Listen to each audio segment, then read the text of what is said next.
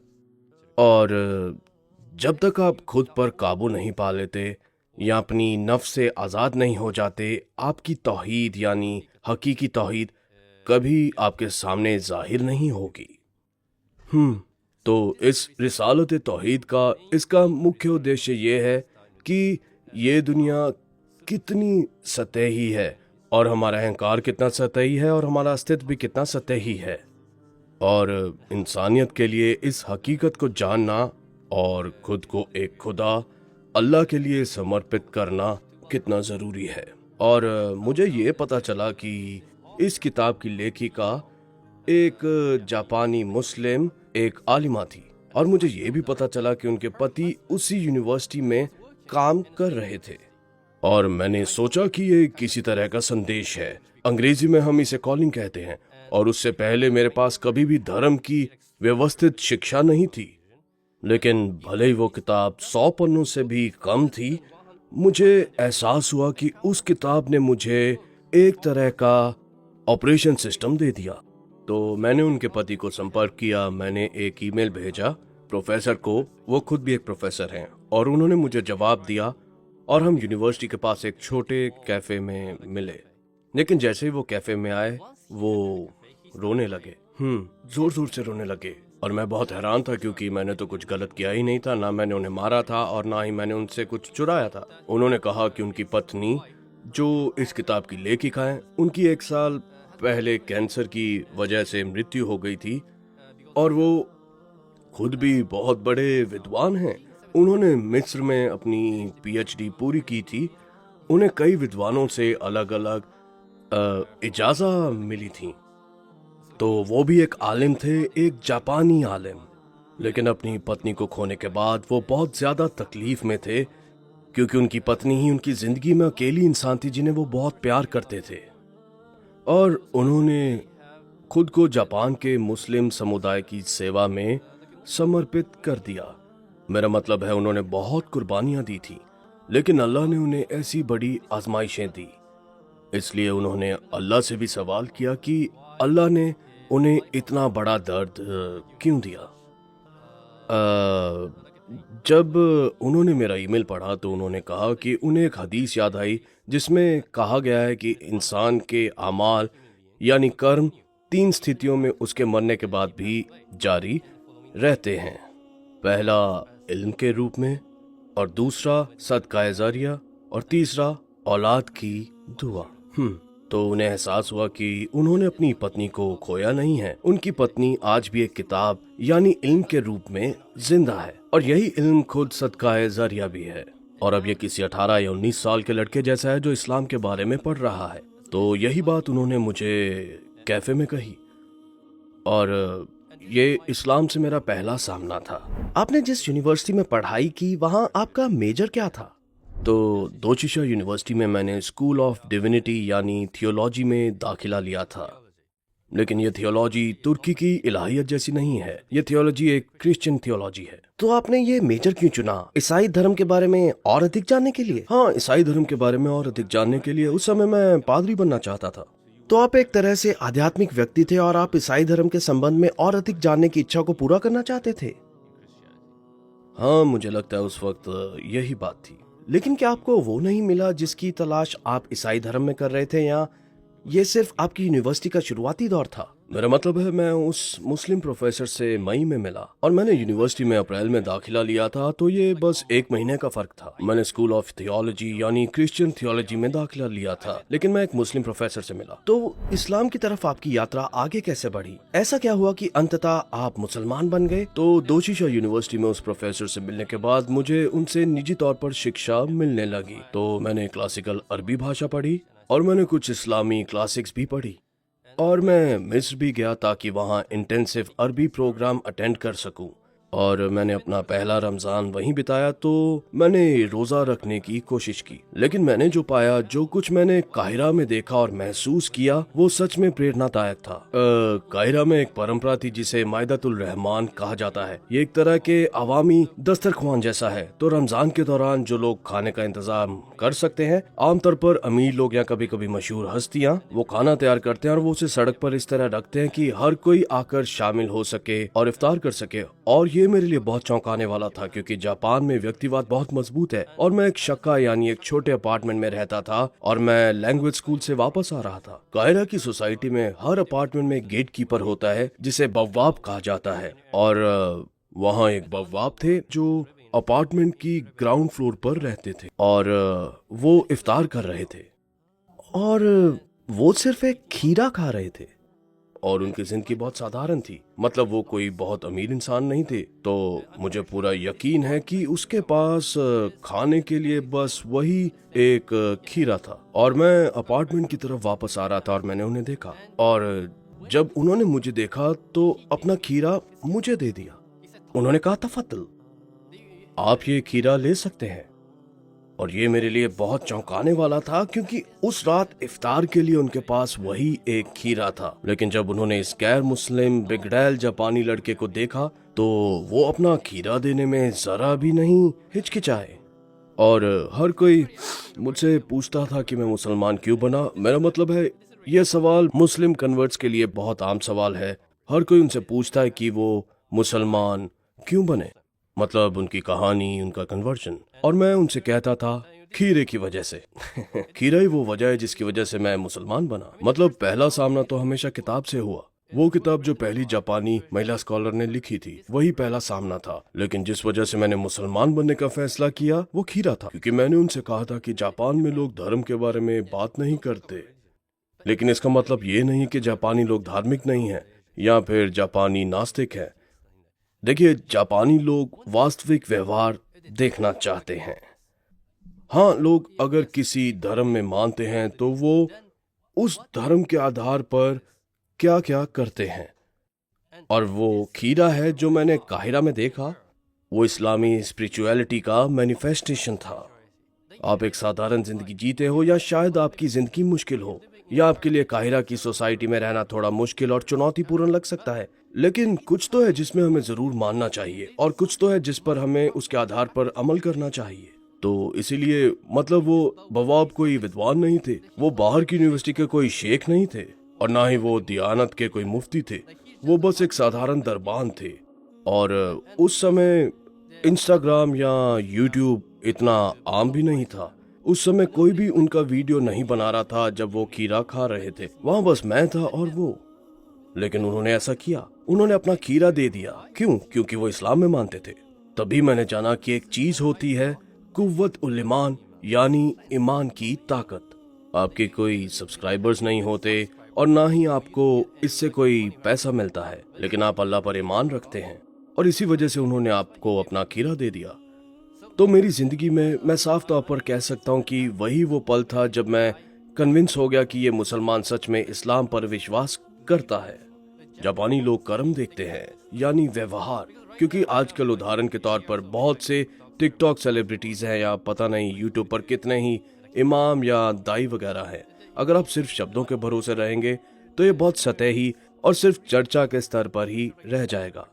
और यहाँ तक कि जब हम हदीस पढ़े या हम रसूल अलैहिस्सलाम की जिंदगी को देखें तो वो जिस चीज पर जोर देते हैं वो है लोगों को इस्लाम की तरफ बुलाना और सही ईमान की दावत देना। लेकिन ईमान किताबें पढ़ने का नाम नहीं है, ईमान लेक्चर देने का नाम नहीं है, ईमान मस्जिद में खुतबा देने का भी नाम नहीं है। बेशक ये सभी चीजें अहम हैं, लेकिन ईमान या मुश्किल में पड़े लोगों से थोड़ा प्यार और करुणा का भाव रखना, ये भी धर्म है, ये भी उनका ईमान है। और फिर क्या हुआ कि आप अंततः मुसलमान बन गए? हाँ, तो मुसलमान बना और वापस जापान चला गया। एक दूसरी यूनिवर्सिटी में मेरे प्रोफेसर के एक दोस्त हैं और मैं दारुल इफ्ता गया और मैंने कलमा पढ़ा और बस। लेकिन एक बहुत अहम बात यह है कि लोग मुस्लिम बनने वालों से कुछ आयरन मैन या स्पाइडरमैन जैसे बदलाव की उम्मीद करते हैं। जैसे कि मैंने किसी बड़े शेख से मुलाकात की और मैं उनके ईमान से प्रभावित हो गया और जैसे ही मैंने शहादा पढ़ी तो मेरे दिल में नूर आ गया और सब कुछ रोशन दिखने लगा। बेशक ऐसा हो सकता है, लेकिन मेरे साथ ऐसा नहीं हुआ। मैंने बस शहादा पढ़ी और मैं मुसलमान बन गया। जैसे कि मैंने कहा, मैं स्पाइडरमैन नहीं हूँ। जी सही कहा, मैं बस एक साधारण इंसान हूँ जो मुसलमान बन गया। उस खीरे वाले पल और आपके कलमा पढ़ने के बीच क्या समय अवधि थी? मतलब महीनों या सालों? मेरा ख्याल है बस 2 या 3 दिन। हाँ, ये सब हुआ और 2-3 दिन बाद आप मुसलमान बन गए? जी हाँ। ओह माशाल्लाह, वाह। इस्लाम के बारे में किस चीज ने आपको सबसे अधिक प्रभावित किया? इस्लाम में मुझे जिस चीज ने सबसे अधिक प्रभावित किया वो खीरा। यही खीरा, मतलब आप समझ रहे हैं। बस आप देखेंगे कि जापानी समाज कितना व्यक्तिवादी है। मुझे पूरा यकीन है वहाँ कोई किसी को खीरा नहीं देगा, वो अपने पास ही रखेंगे। क्या आपने कभी ऐसी असाधारण घटना को अनुभव किया है जहाँ आपको लगा हो कि आपका एक खास कनेक्शन है, जैसे दुआ का कबूल होना, जैसे आपकी दुआ स्वीकार हुई हो और सबसे मुश्किल समय में आपको मदद मिली हो? हाँ, मुझे लगता है कि जब मैंने अल्लाह से एक खास कनेक्शन महसूस किया तो वो ये था कि आधुनिक दौर की समस्या ही यही है कि हम हमेशा सोचते हैं कि हम इस दुनिया के केंद्र हैं। मतलब हम हमेशा सोचते हैं कि हम कुछ बड़ा करेंगे या हम किसी तरह मुस्लिम समुदाय के लिए भलाई का काम करेंगे। जब मैं मुसलमान बना तो मैंने सोचा मुझे मुस्लिम समुदायों की भलाई के लिए काम करना होगा, वरना मेरे बिना तो ये बस मतलब मेरे सिवा कौन है जो ये कर सकता है, कुछ ऐसा ही, कुछ इस तरह सोचता था। मेरा मानना था कि जापानी समाज में जापानी मुस्लिम बुद्धिजीवी बहुत कम हैं, इसलिए मुझे मेहनत करनी चाहिए ताकि मैं कुछ मार्गदर्शन कर सकूं। ये एक तरह का अहंकार है। बतौर टूवर्ड्स इटर्निटी हमें आपका समर्थन चाहिए। हम एक चैरिटी संगठन है जिसका उद्देश्य 10 भाषाओं में इस्लाम का संदेश पूरी दुनिया तक पहुंचाना है। आपके समर्थन से आप लोगों को इस्लाम अपनाने, हराम को छोड़ने, नमाज पढ़ने, हिजाब पहनने, कुरान पढ़ना सीखने जैसे कामों में मदद कर सकते हैं और इन सभी नेक कामों में भागीदार बन सकते हैं इंशाल्लाह। टूवर्ड्स इटर्निटी को दान दें और इस सुनहरे मौके को हाथ से न जाने दें। मैं ये नहीं कह रहा हूँ कि यह अहंकार था, उस समय मेरी नीयत बिल्कुल पाक थी। लेकिन जब आप बड़े होते हैं तो आप ये समझने लगते हैं कि एक इंसान या शक्ति की अपनी सीमाएं होती हैं। कुछ इमाम या मुस्लिम विद्वान ऐसे हैं जो सोचते हैं कि वही लोग हैं जो समुदाय की भलाई करते हैं, लेकिन ऐसा सोचना बिल्कुल गलत है। ये धोखा है। ये तो अल्लाह तय करेगा कि किसे वो राह दिखाएगा और कौन गुमराह होगा, और हम तो बस सामान्य रूप से अमल करते हैं। और ये वो बात है जिसे मैं कभी समझ नहीं पाया जब मैं नया नया मुस्लिम बना था। आपके विचार में जापानी समाज की सबसे बड़ी समस्या क्या है जिसे इस्लाम हल कर सकता है? मेरा मानना है कि अकेलापन सबसे बड़ी समस्या है। मतलब ये वाकई बहुत गंभीर बात है। जापान में आत्महत्या की दर बहुत ज्यादा है। हर साल कम से कम 20,000 लोग आत्महत्या करते हैं। मतलब 20,000 ये एक साल में बहुत ही बड़ी संख्या है। ये सोच पाना भी मुश्किल है। मतलब 20,000 लोग, ये तो लगभग किसी सिविल वॉर जैसा है। और हमें अभी तक नहीं पता कि इन समस्याओं को कैसे हल किया जाए। अब क्योंकि मैंने देखा है कि बहुत से जापानी युवा मस्जिद जा रहे हैं, मतलब मस्जिदों में या किसी मुस्लिम दावा सेंटर में, ताकि वो इंसानी जुड़ाव महसूस कर सके। और हमारे दोस्तों में से एक प्रोफेसर थे और वो एक कैफे में काम कर रहे थे और वो कैफे में पढ़ भी रहे थे। और वहां एक व्यक्ति आया जिसने उनसे बात की और उनकी छोटी सी बातचीत हुई। और बातचीत के बाद उस जापानी व्यक्ति ने उनसे कहा, इस अच्छी बातचीत के लिए आपका बहुत बहुत धन्यवाद।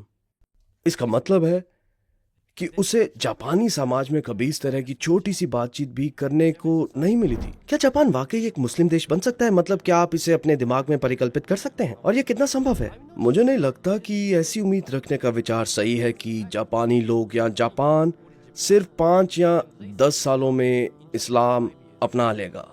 ऐसा हो भी सकता है क्योंकि जापान की आबादी कम हो रही है और अब जापान में बहुत से विदेशी प्रवासी आ रहे हैं, तो ये हो सकता है। लेकिन मुझे नहीं पता कि अच्छी बात है नहीं।